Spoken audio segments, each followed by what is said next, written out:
Hallelujah, praise the Lord. தெய்வமே, இந்த காலை வேளைக்காக நன்றி. நீர் எல்லாவற்றிலும் பெரியவர், சிறந்தவர். ஓ நன்றி. உன் சமூகத்தில் வந்து உம்மை ஆராதிக்க எங்களுக்கு இந்த பாக்கியத்தை தந்திருக்கிறீரே, நன்றி. எல்லாவற்றிலும் நீ மேலானவர், எல்லோரிலும் பெரியவர், சகலவற்றையும் சிருஷ்டித்தவர், சர்வத்தில் உயர்ந்தவர். உம்மை போல் வேறொரு தெய்வமில்லை, நீரே நீ மாத்திரமே. பரிசுத்த பரிசுத்த பரிசுத்தரே, பரிசுத்த பரிசுத்த பரிசுத்தரே, நீரே நீ மாத்திரமே, நீரே நீ மாத்திரமே. எல்லாவற்றிலும் நீ மேலானவர், எல்லோரிலும் பெரியவர், சகலவற்றையும் சிருஷ்டித்தவர், சர்வத்தில் உயர்ந்தவர். உம்மை போல் வேறொரு தெய்வமில்லை, நீரே நீ மாத்திரமே. பரிசுத்த பரிசுத்த பரிசுத்தரே, பரிசுத்த பரிசுத்த பரிசுத்தரே, நீரே நீ மாத்திரமே, நீரே நீ மாத்திரமே. உள்ளத்தின் ஆழத்திலிருந்து சொல்றீங்களா? நீரே நீ மாத்திரமே, நீரே நீ மாத்திரமே. ஆம் தகப்பனே, நீ எல்லாவற்றிலும் பெரியவர், சிறந்தவர், சகலவற்றையும் சிருஷ்டித்தவர். இன்னைக்கு அதை எங்கள் மனதிலே நிறுத்தி இந்த நாளிலே கர்த்தராலே நான் ஜெயம் எடுப்பேன். சிங்கங்கள் வந்தாலும், அக்னி போல காரியங்கள் வந்தாலும் நான் வேக மாட்டேன், நான் நடப்பேன். வாழ சர்ப்பத்தையும் வலு சர்ப்பத்தின் மேலே நான் நடப்பேன், அதை மிதித்து நடப்பேன். ஏன்னா எனக்குள்ள இருக்கிறவர் கர்த்தர்.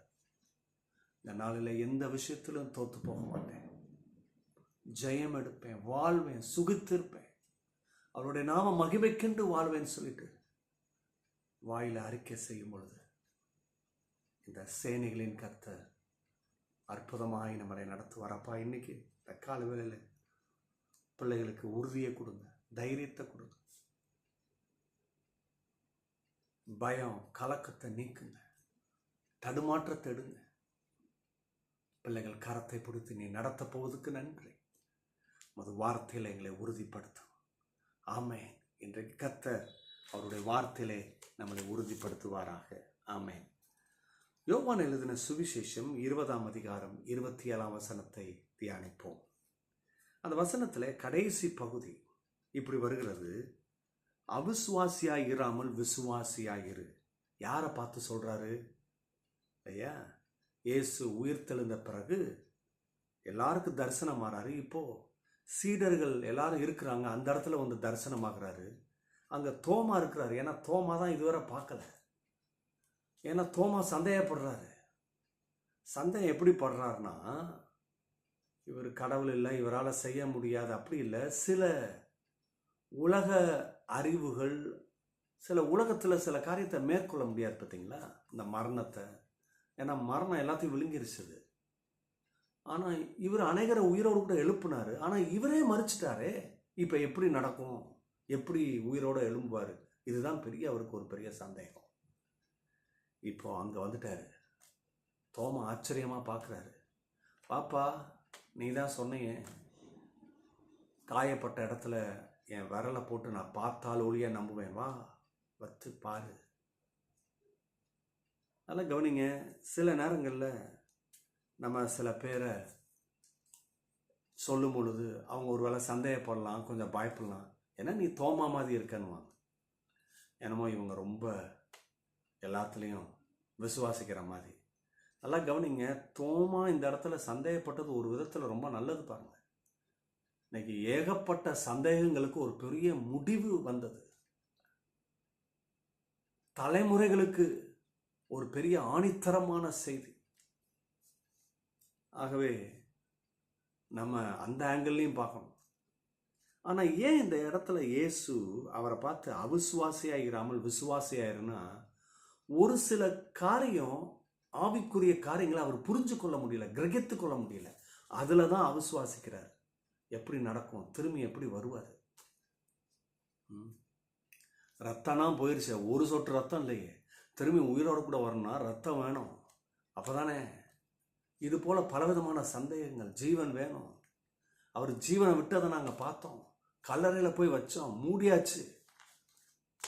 3 நாள் ஆச்சியா, டீகம்போஸ் ஆகிருக்கும். இதெல்லாம் உலக ஞானம். அந்த உலக ஞானம் அவரை போய் தடுக்குது. ஐயா நல்லா கவனிங்க.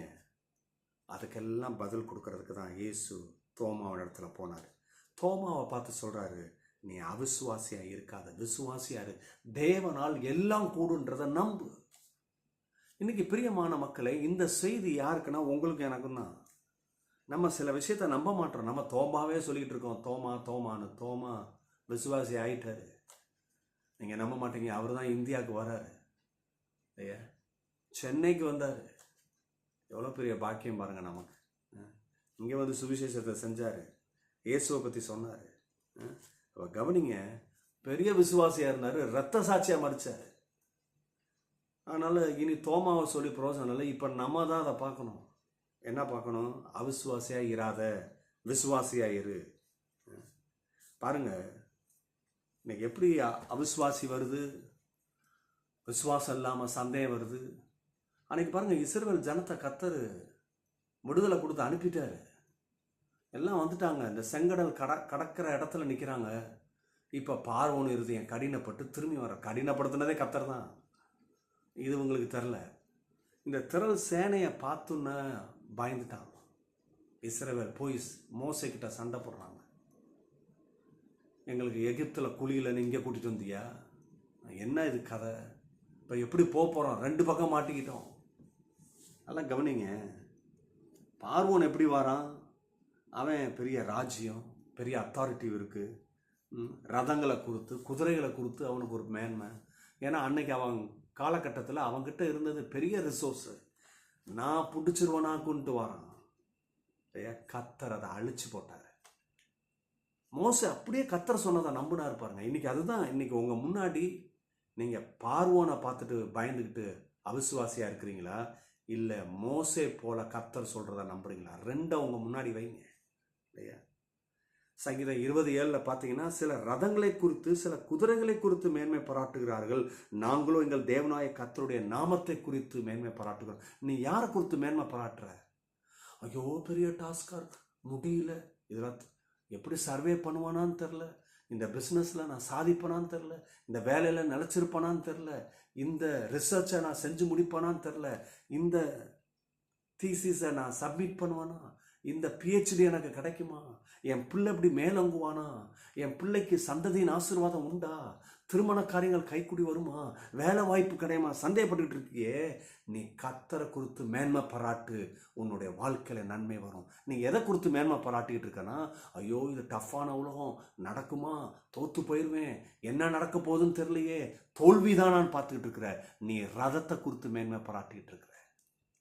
உலகத்தை மேன்மை பாராட்டுறியோ, இன்னைக்கு அதை நிறுத்தி விட்டு ஜீவனுள்ள தேவனை குறித்து, அவருடைய நாமத்தை குறித்து மேன்மை பாராட்டுங்க. வழி திறக்கும், ஜெயம் எடுப்போம். கர்த்தர் தாமே இந்த நாளிலே உங்களுக்கு வாழ்வையும் சுகத்தையும் தந்து வெற்றி எடுக்க செய்வாராக. God bless you. Bye bye.